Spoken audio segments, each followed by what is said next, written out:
Right, so thanks again for the invitation to speak, and especially thanks for coming at an unusual time. Sorry, I realize this is not the usual seminar date.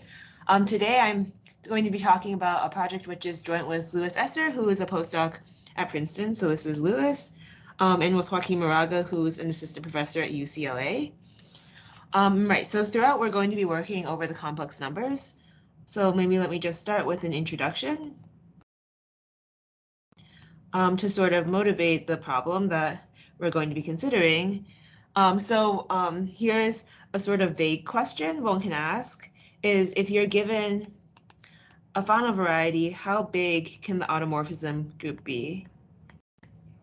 So I'm putting this in quotation marks because it's not very precise. So how big can the automorphism group of a Fano variety be?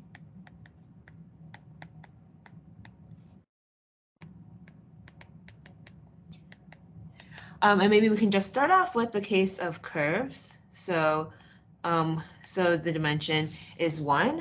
So for curves, we have genus 0 curves. In this case, we just have P1, and the automorphism group is PGL2. We also have genus 1 curves, where we have trivial KX. In this case, the automorphism group of the curve comes from the translations, and then you take the product with the automorphisms that preserve a point. And then finally, we have these curves of genus at least 2, which have positive K. In this case, we have this bound on the automorphism group size, which is at most 84 times the genus minus 1. Okay, so this is what happens for curves. And so then we note that, right, so for the general type curve case, the higher genus case, we have a finite automorphism group. But for Fano varieties and for Fano curves and for genus 1 curves, we have infinite automorphism groups. And so maybe this question isn't really a well-posed question. And furthermore, in higher dimensions, in any dimension n, the automorphism group of projective space is also PGL n plus 1, so it's infinite. So maybe this is not a good question to ask. So instead, we were going to modify our question. So maybe a question prime. Instead of asking how big the automorphism group can be, we're going to ask how non-abelian can the automorphism group of a Fano variety be. And so, right, so to make this question a little bit more precise, I have to say like how non-abelian, like what exactly that word means. So we're going to introduce this definition. So a group is going to be called Jordan if there exists a constant J, so this constant depends on the group, such that any finite subgroup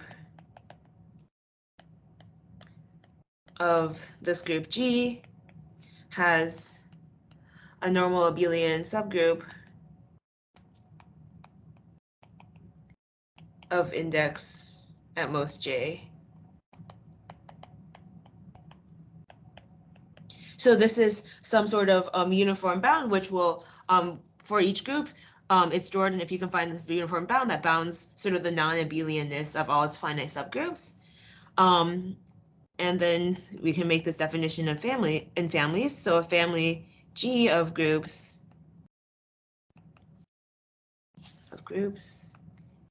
is going to be called uniformly Jordan.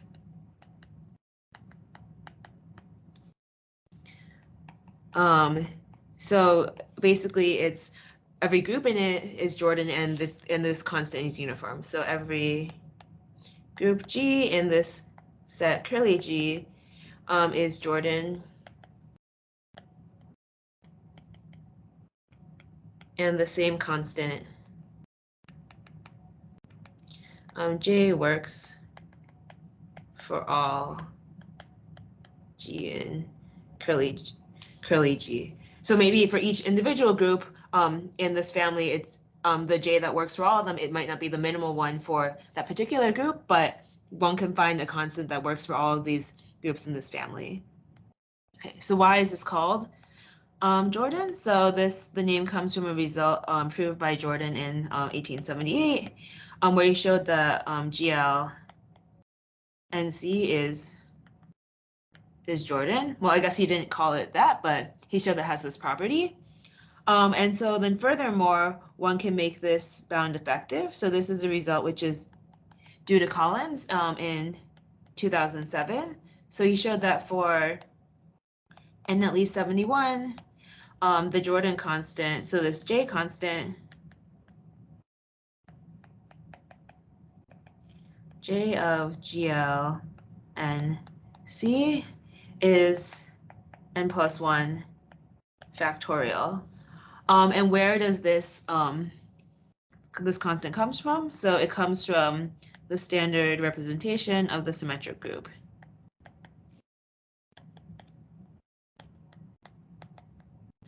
Okay. Right, so let me recall what the standard representation is. So maybe I'll use a different color. Right, so first we have Sn plus 1, which acts on Cn plus 1 by permuting the n plus 1 variables. Or sorry, coordinates. Right, every point in Cn plus 1 is given by n plus 1 coordinates. And maybe I should instead think about them as basis vectors. And so we have a one-dimensional invariant subspace.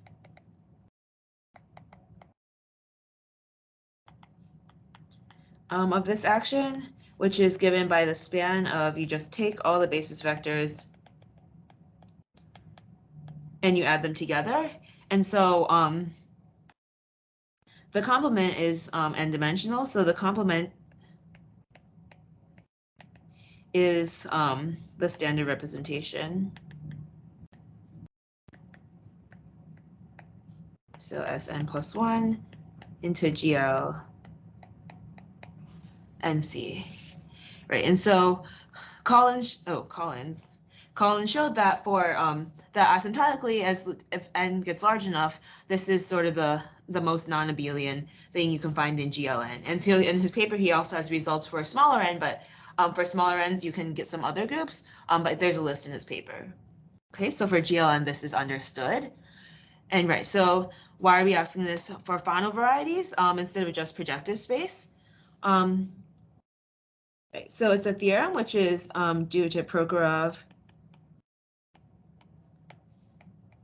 and Shramov and Birkar in different parts, and I'll give the attributions after I state it. So what they showed is that if you fix any integer n at least 1,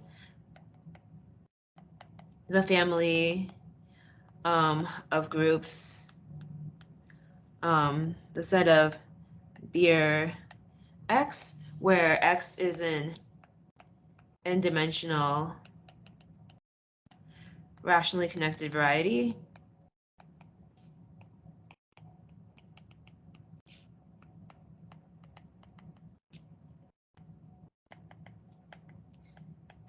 is uniformly Jordan.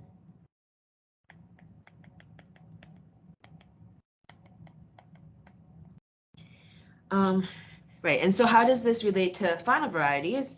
Well, sitting inside this group, this family of groups, so KLT Fano varieties are rationally connected.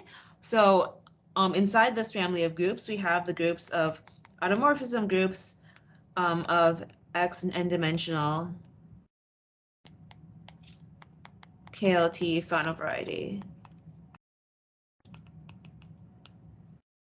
Oh, and I should have said at the beginning, throughout this talk, maybe I'll make this note. So for me in this talk, Fano means KLT. Okay, maybe I should put this here. And right, so this is the theorem that they proved. And so the different parts, so maybe I'll just say Prokhorov and Shramov proved this result conditionally on the boundedness of terminal Fano varieties, and then Birkar proved the B of E conjecture, making this result unconditional.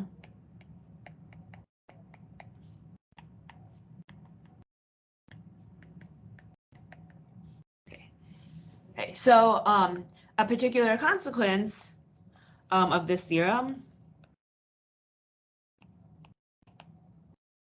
and so the consequence is that in any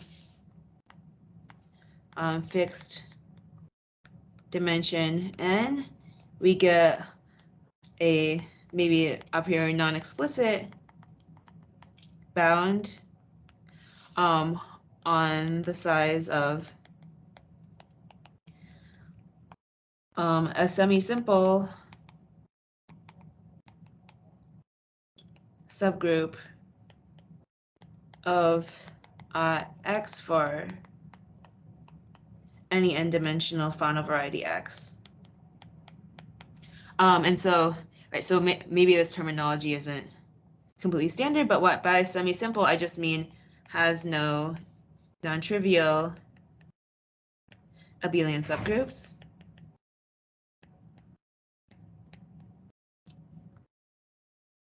So in particular,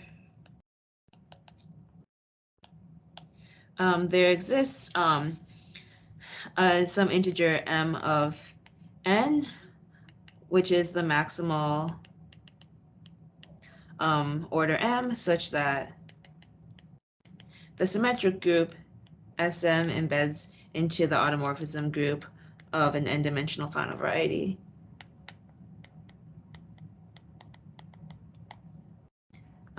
So here SM, this means the symmetric group on m elements.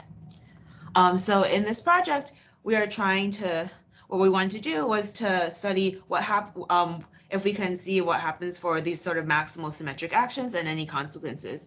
And so one reason to study the symmetric group, so first of all, it's a very natural example of a semisimple group. And furthermore, in the case of GLN, this is the group that realizes the Jordan constant. So these were sort of our starting motivations. Okay, so I'm going to move to the next slide. Before that, are there any questions about anything so far?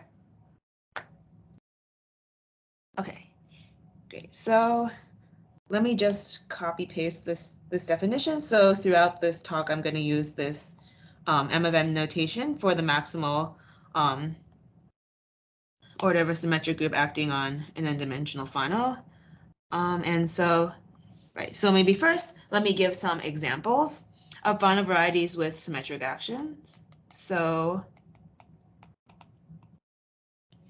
right. So first, okay, we have Sn plus 1 acts on Pn by permuting the coordinates. Oops, by permuting coordinates. Okay, so Pn has n plus 1 coordinates. Okay, great. And furthermore, we can do one better by using the standard representation of Sn plus 2.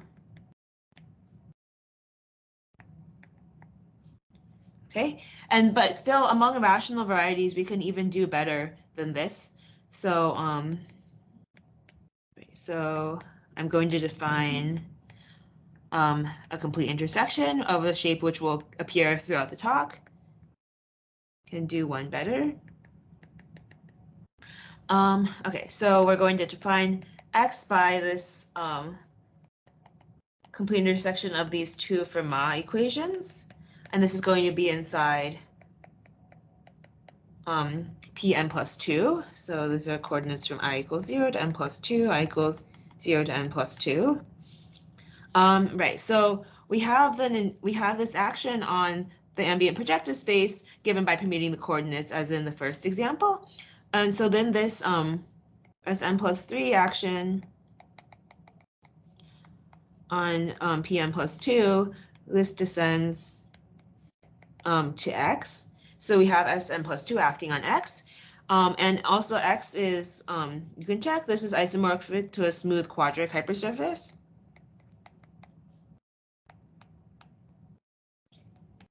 So X is rational.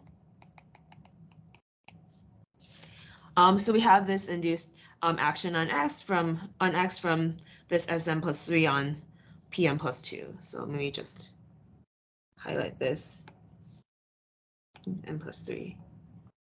So in particular, this is one way of getting an embedding of Sm plus 3 into Cremona 3, or sorry, Cremona n. Okay, and so, right, so it turns out that in low dimensions, this is the optimal example on an n-dimensional Fano, and by low, I mean like very, very low. So there's a classification in low dimensions, and so for n equals 1 and 2, Sn plus 3 is the largest action. Okay, so let me make a table. Right, so again, oh, maybe let me not scroll down so I don't lose my notation. So in dimension, I'm going to make a table of dimension n, this maximal m of n, and the optimal examples. Okay, so in dimension 1, we have m of n is 4, and the optimal example, well, there's only one Fano variety, so it's P1, so that's okay. In dimension 2, m of n is 5, and there are sort of 3 minimal optimal examples. So there's P1 cross P1, there's the Klebsch cubic, and then there's a del Pezzo surface of degree 5. So let me say what these are. So for P1 cross P1, you can see this through the quadric example above. For the Klebsch cubic, this is defined by a very similar set of Fermat equations. So it has the S5 action in the same way. And then for the del Pezzo of degree 5, you can see this because you can identify this with M05 bar, so the modular space of 5 points on P1. And so this is isomorphic to 5 copies of P1, and then quotient out by SL2. So here's your 5. And then I should say, so this result is due to Dolgachev and Iskosky in 2009, where they studied subgroups of Cremona 2. Okay, so this, all right, so for dimensions 1 and 2, this n plus 3 action is the optimal action, but this is no longer true starting in dimension 3. So in dimension 3, our optimal example is 7, and maybe just for emphasis, this is not equal to 3 plus 3. And so where does this example come from? So in fact, there's only one example up to conjugation.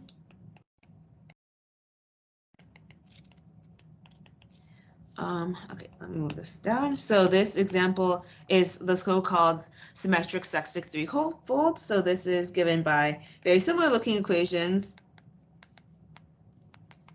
So you take these from my equations inside P6. And so Prokhorov showed that in 2022, it showed that for any S7 action on a Fano threefold, or more generally rational collected threefold, it has to be conjugate to this action on this specific threefold. Okay, so so that's what happens in dimension 3, and in dimension 4 and higher, we have a lower bound for this m of n, but there's no classification. The exact value of m of n is not known, and so in particular, there's no classification. Right, so let me make a definition first and then comment a little bit about this threefold example. And right, so maybe I'll just say this is not equal to 4 plus 3 again. Right, so we say that a Fano variety X is going to be called maximally symmetric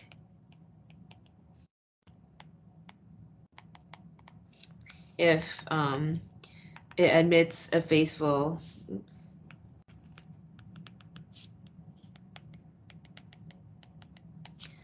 Sm of n action. And again, just to remind you, this notation M of n was the maximal size for which a symmetric group can act on an n-dimensional Fano variety. Right, so if we go back to the classification, we can see that in these low dimensions where it's classified, we only have a finite number of examples. And then furthermore, so in dimension 1 and 2, these are all rational, I guess because all the Fano varieties are rational, and the maximal action is indeed by this Sn plus 3. However, in dimension 3, we get a larger action, and this variety is irrational. So this was shown by Beauville in 2012 using the intermediate Jacobian obstruction. So maybe from these small dimensional examples, we can ask two questions. Okay, so here's question 1. In dimension n at least 3, are the n-dimensional maximally symmetric Fano varieties bounded?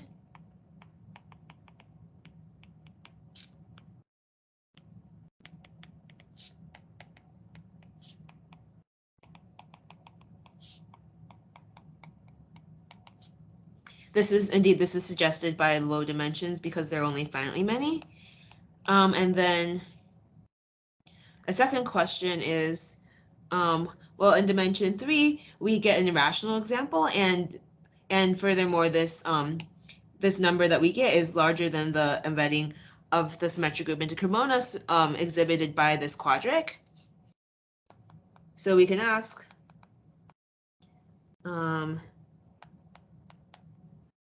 additionally, are these maximally symmetric Fano varieties irrational? Right, and so maybe let me just comment, make a remark on question 1. So for question 1, this behavior is really different from what happens if you take abelian actions. Very different from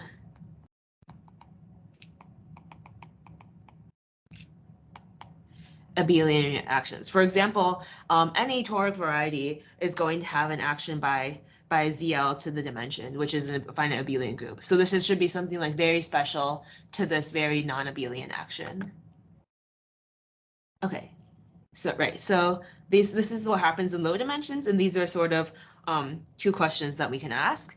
And so next, I would just want to give two examples which say why we know that M of 4 is at least 8. So this is going to keep happening throughout the talk, but you're going to see lots of these Fermat complete intersections throughout. Okay, so we have two examples of fourfolds. So we have x123 and x124. These are given by these same Fermat complete intersections inside P7. So this is x1 squared, xi squared, xi to the 4th equals 0 inside P7. So one can check that these are both smooth Fano fourfolds with faithful SA actions inherited from the permutation of coordinates on the ambient P7. Right, so this is how we know that this M of 4 is at least 8. Okay, so the first result I wanted to state is about about maximally symmetric Fano fourfolds. Okay, so let me state this now. So this is theorem 1, which is like everything in this talk. This is joint with Lewis and Joaquín. Right, so we show question 1 is true in dimension 4. So the Fano, all right, so the maximally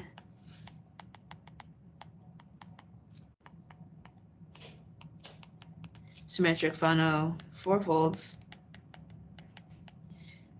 form a bounded family.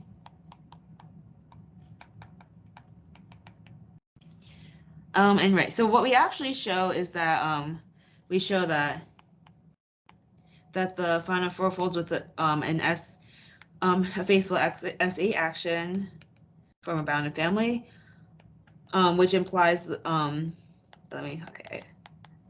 let me finish writing and then I'll talk. Are bounded.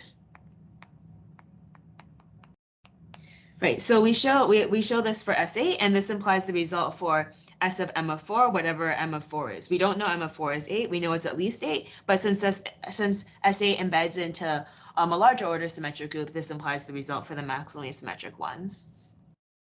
Right, and so let me remark, this is false if you go one lower. So the Fano fourfolds with faithful S7 actions are not bounded.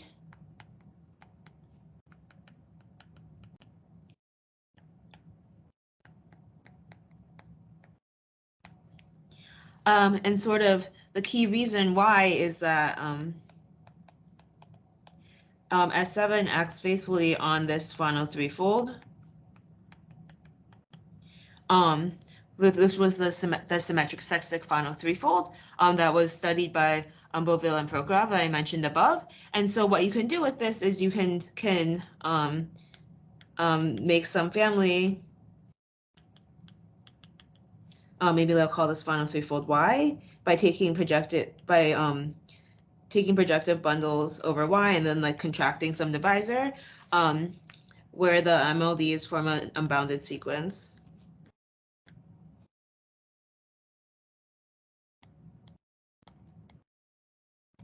And so we know that if we have a bounded family of varieties, then the MLDs have to be bounded as well. So this shows that this family that we construct is unbounded.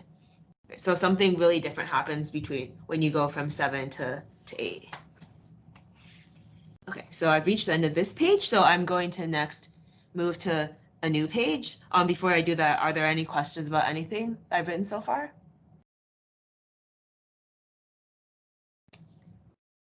Okay, so if not, let me just recap. So we know that from this result of Prokhorov, Shramov, and Birkar that in any dimension n, we have some bound, some M of n on the order of symmetric group that can act faithfully on an n-dimensional Fano variety, but the theorem doesn't give us an explicit bound. Right, so one thing I want to talk about next is some explicit bounds in some cases. So the second section is going to be bounds on symmetric actions.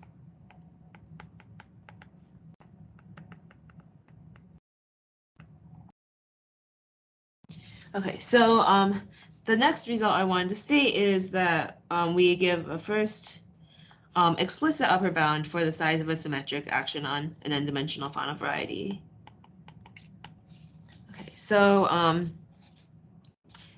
so I will say that for n at least 1, let P of n be the smallest prime number, which is bigger than n plus 1. So then we show that this bound M of n, this is less than P of n plus 1 times n plus 1. So in particular, asymptotically, we get a quadratic bound. Okay. So let me just emphasize that we don't expect this bound to be sharp, but it is the first explicit upper bound. And again, let me just copy paste this definition from the previous slide. Again, so M of n always is the bound on the size of a symmetric group acting on a Fano variety. Okay. And so how we prove this result is we use results of Jinsung Xu on P group actions on rationally connected varieties, P groups acting on rationally connected varieties, and And then we use the classification of the COP subgroups of the symmetric group. Right. So we have some bound. It's not a very sharp bound. But for certain classes of Fano varieties, we do get sharp bounds.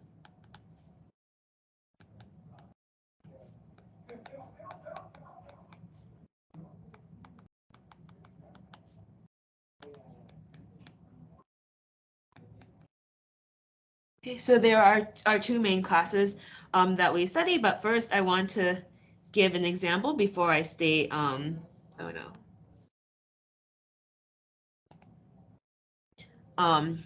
result. So, right, so I'm going to write down this very familiar looking complete intersection of Fermat hypersurfaces. Okay, so right, so inside P of n plus m, I'm going to take the complete intersection of these first m Fermat equations. So it just goes degree 1, 2, 3, 4, all the way up to m. And so we're going to choose the largest integer m such that x is still Fano. We can compute this using a junction.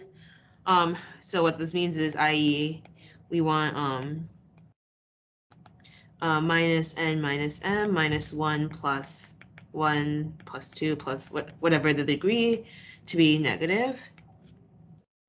So then one can check that it turns out that x is a smooth n-dimensional Fano variety with a faithful Sn plus m plus 1 action, which is again is just inherited from the permutation of coordinates action on the ambient projective space. And then if one works out the numerics, we can see that this action, so this number, this is equal to n plus the ceiling of 1 plus square root of 8n plus 9 over 2. So this is some number which goes a little bit more linearly, and we're going to call this MWCI of n. Sort of, the notation is maybe sort of suggestive. And right, so sort of as suggested by the notation, we use this in the context of weighted complete intersections.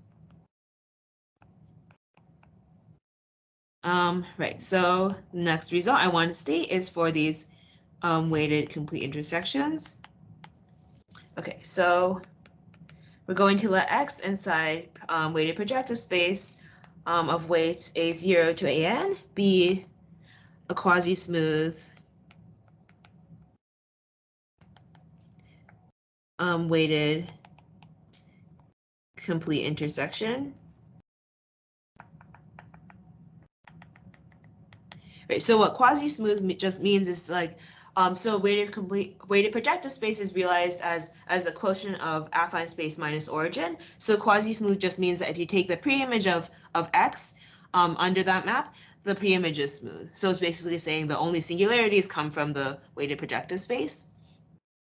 And we assume that our weighted complete intersection x has a faithful sk action for some integer k. So then we show that k is less than or equal to this number m WCI of n, and as the example shows above, this bound is sharp.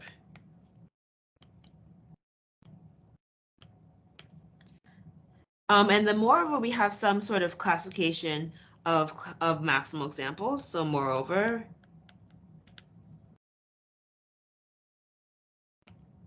so if this SM of WCI of n,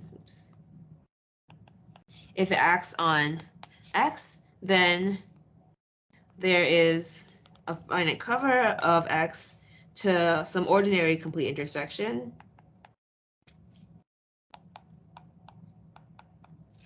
To y. So y is going to be some ordinary complete intersection in some ordinary projective space. and the defining ideal is of this y.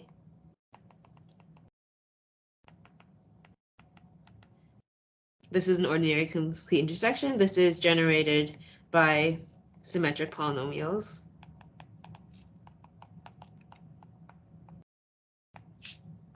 Okay, and so secondly, if we have a maximal example among weighted complete intersections, if this acts on X, and if X has maximal Fano index,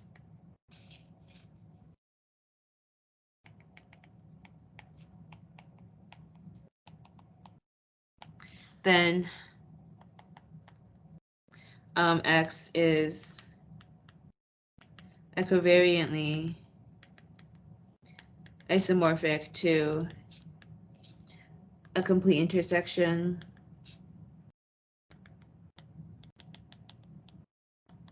in ordinary projective space defined by Fermat polynomials.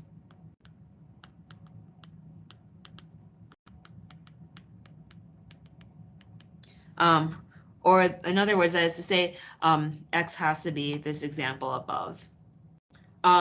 Anyway, so the definition of Fano index is how divisible the canonical divisor is in PIC. So for example, for this example above, this X defined by these equations of degree 1 to m, the Fano index is going to be, I guess, negative of this integer, which is written here.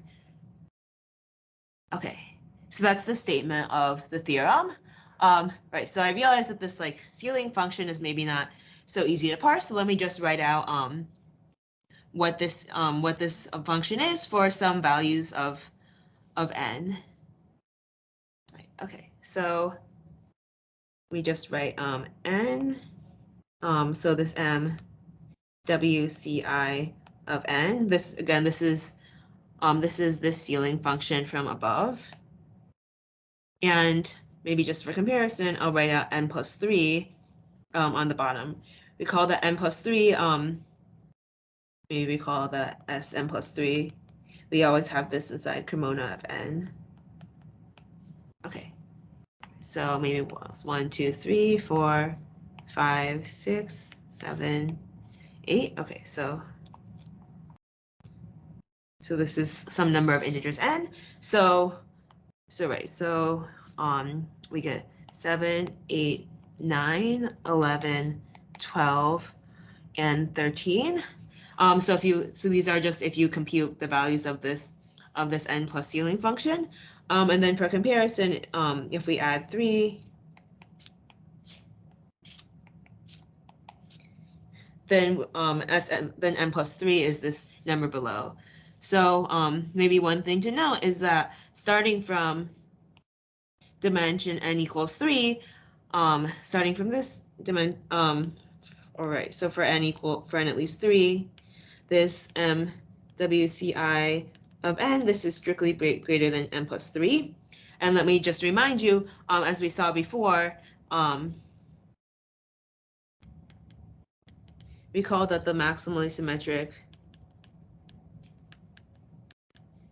Fano threefold is irrational.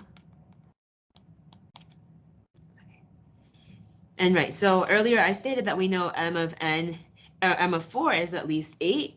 And right, so as far as my co-authors and I know, we don't know any better examples, and this is sort of why maybe we wanted to study SA equivariant Fano fourfolds, because 8 is the number that comes out of this this function for weighted complete intersections. Okay, so this is the statement of the theorem. So I just wanted to very briefly mention some ingredients of how we prove it. Okay, so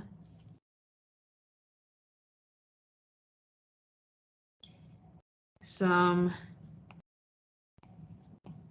ingredients of the proof of theorem 3. Right, so basically the idea is that we lift this SK action to the ambient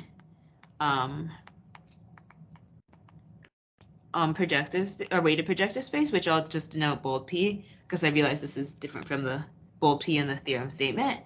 Right, so oops. So we can lift this by some type of growth and Dieck-Lefschetz type theorem. And then so for weighted projective space, we have this exact sequence for the automorphism group. So we have 1 goes to C star to the automorphism group of some graded ring to the automorphism group of the weighted projective space.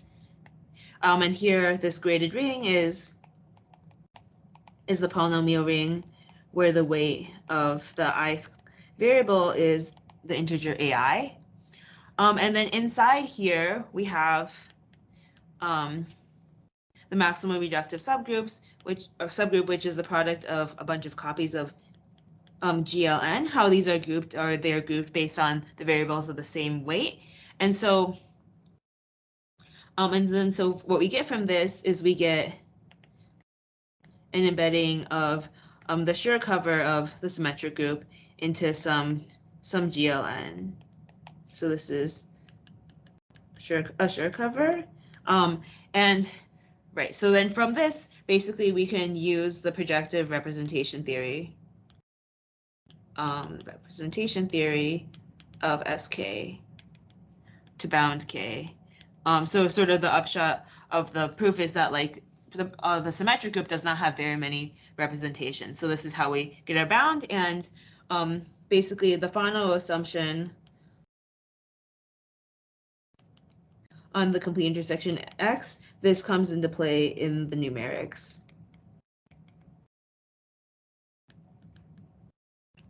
Right, again, we need some sort of Fano assumption because on a general type variety, we can get larger and larger actions by just adding like higher and like more degrees to the complete intersection. So this really does need some type of Fano assumption. Okay, so this is a very, very rough idea of how we prove theorem 3, right? So the upshot is basically reduced to representation theory.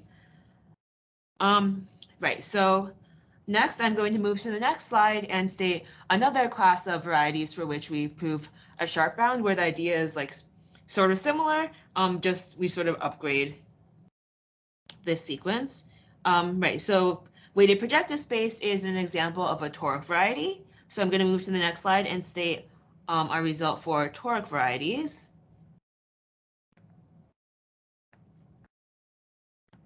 So again, this is like everything. This is joint with Luz and Joaquín.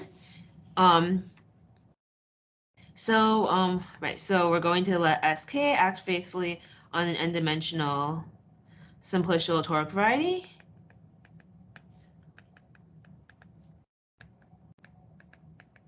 Which means that the Fano is simplicial, or equivalently X is Q factorial. So we have a classification of maximal examples. So we make a table where we have the dimension, the maximal order K, and optimal examples.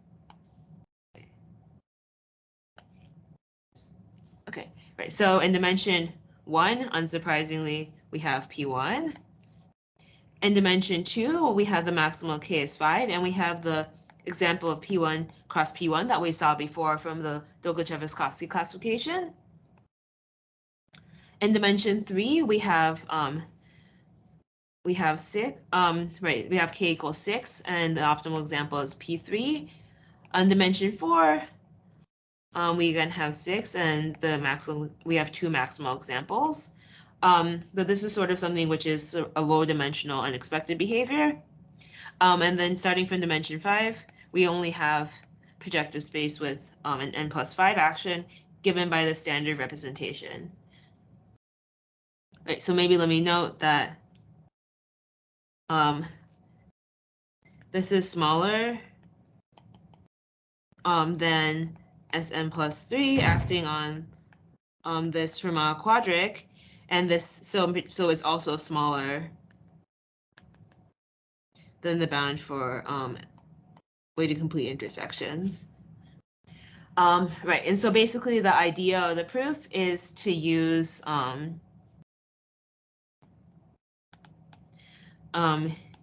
use the structure of the automorphism group of a simplicial toric variety,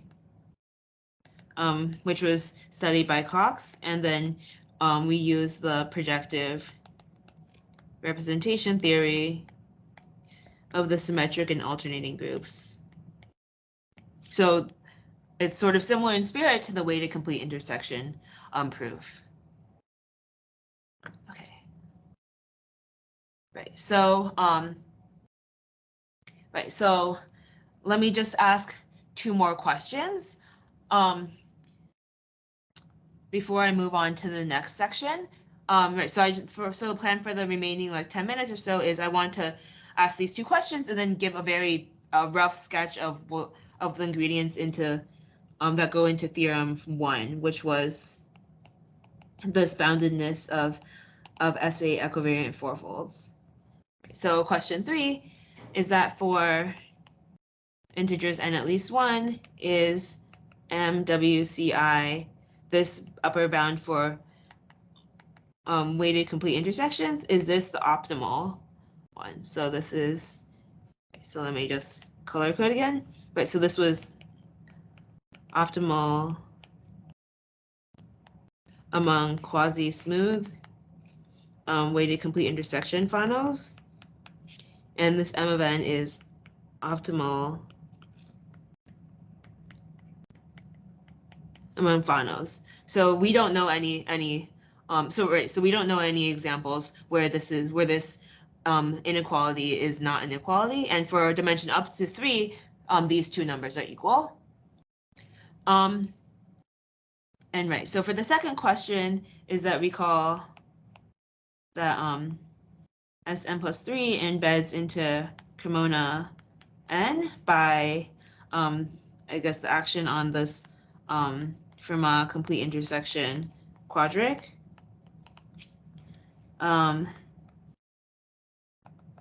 So maybe this is similar to question 2 before, so I'll call it question 2 prime. Is Sn plus 3 the largest symmetric subgroup of Cremona? So this is a related question. So certainly this would show irrationality of the maximally symmetric Fano varieties, but maybe this is a harder question. It's not really clear to me. Right. Okay. So with these 2 questions, I next want to move into the final section, which is okay, I'll try to give as many ingredients as I can. Proof of theorem 1, which was boundedness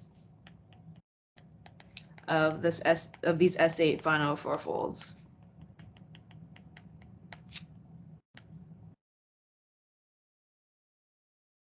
Right, so just to recall, what we showed is that these S8 Fano fourfolds, they form a bounded family. Right. Okay, so maybe the idea of how we prove this, a very rough idea, is so we have SA acting on X, which is our Fano fourfold, and then we let Y be the quotient. So Y is going to be X mod S8. And so then we define an effective divisor on B, so that the pullback of KY plus BY is KX. And so then we have this log Fano pair Y comma BY.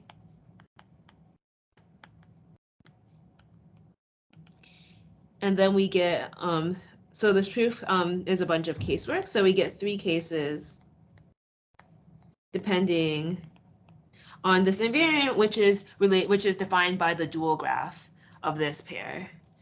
So this invariant is called is invariant due to Joaquín, which is called the co-regularity of this pair. Right. So let me just very briefly give the definition. So this is due to Moraga. So the co-regularity of a log Calabi-Yau pair, maybe I'll use C gamma, so I should use a different boundary. So this is, again, this is denoted coreg of y comma gamma. This is the dimension of y minus the dimension of the dual complex of the pair minus 1. So I'll give the definition for log final pairs, and then I'll say what the dual complex is. So for a log final pair, you basically define this using log Calabi-Yau pairs. So of a log final pair, y comma b is coreg of y comma b is the minimum of the coregularities of y comma gamma, such that gamma is at least b, and y comma gamma is log Calabi-Yau, right? And so what is this curly d thing? So d of y comma gamma, this is the dual complex. So what we do is we take a DLT modification of this pair,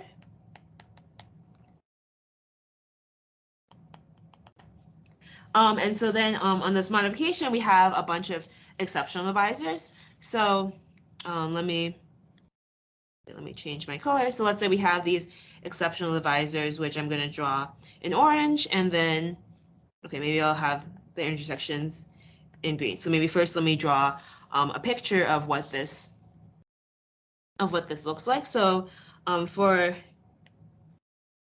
each exceptional divisor, I'm going to get a vertex, and then I'm going to fill in what happens in between the vertices depending on how they intersect. Okay. So this is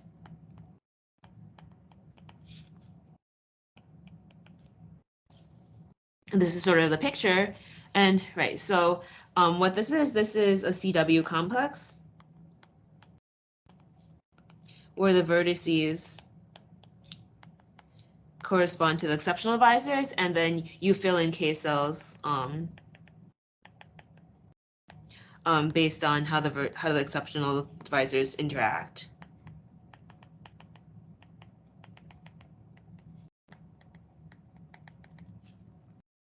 So it turns out that the homotopy class of the CW complex is independent of the choice of the DLT modification, and right. So okay, so I only have 5 minutes left, so let me just very briefly say the strategy of the proof. So we have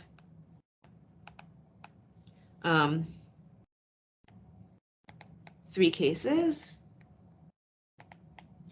So the first is the case of the maximal coregularity. So the coregularity is equal to 4.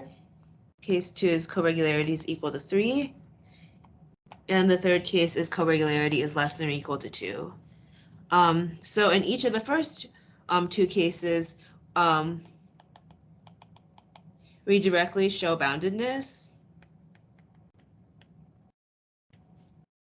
We can reduce to a case where boundedness is known by Birkar's proof of the BAB conjecture.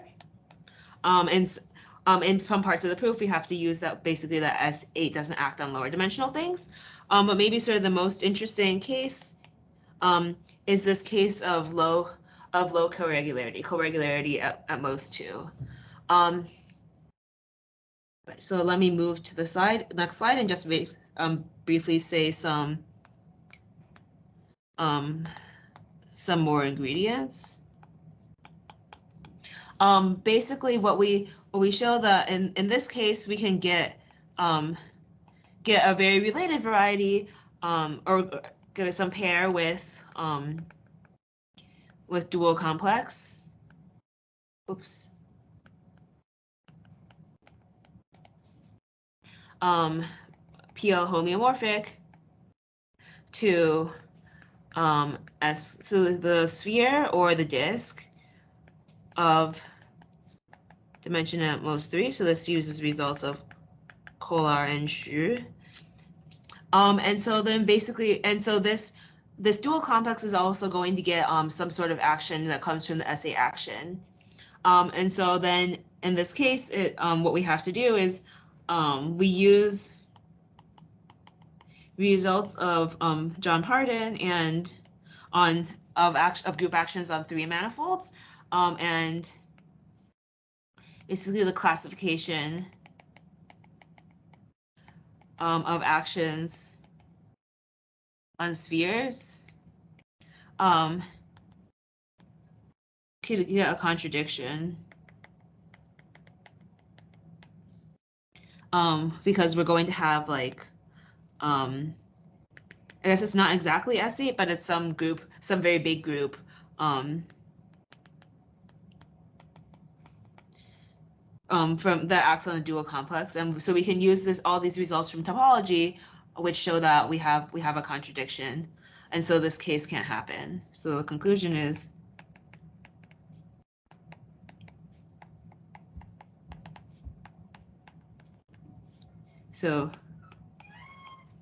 and we use many results in topology.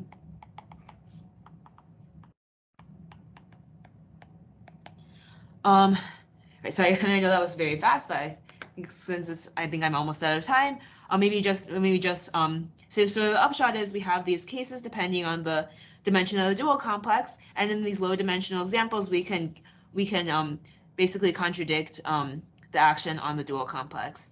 And so let me just say some things which on this proof which need dimension 4, and then I'll end here.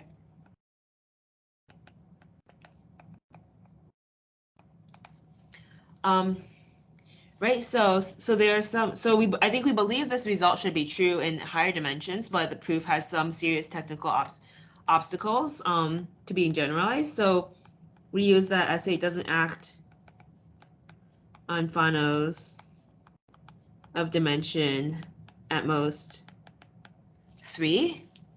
We use the S8 doesn't act on spheres of dimension at most 3.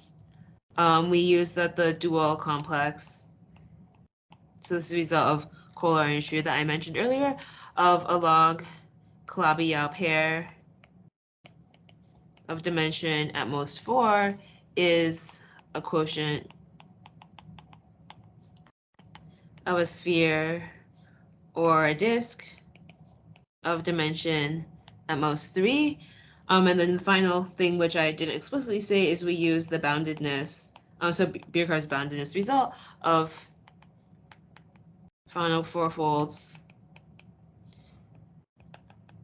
with log discrepancy bounded away from 0.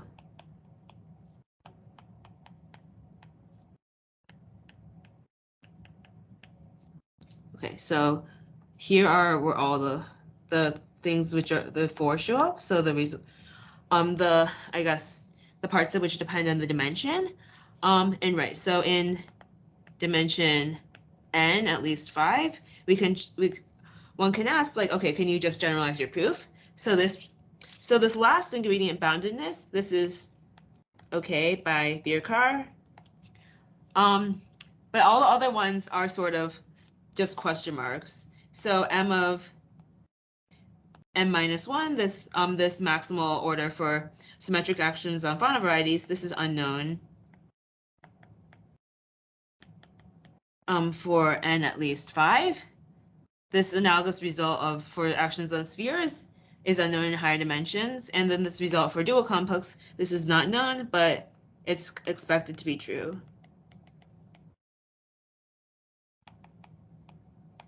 Yeah, so I guess as you can see from this diagram, there are like many technical obstructions to generalizing our proof to higher dimensions. Right, so that's everything I wanted to say. Thanks a lot for your attention, and sorry for going a few minutes over time.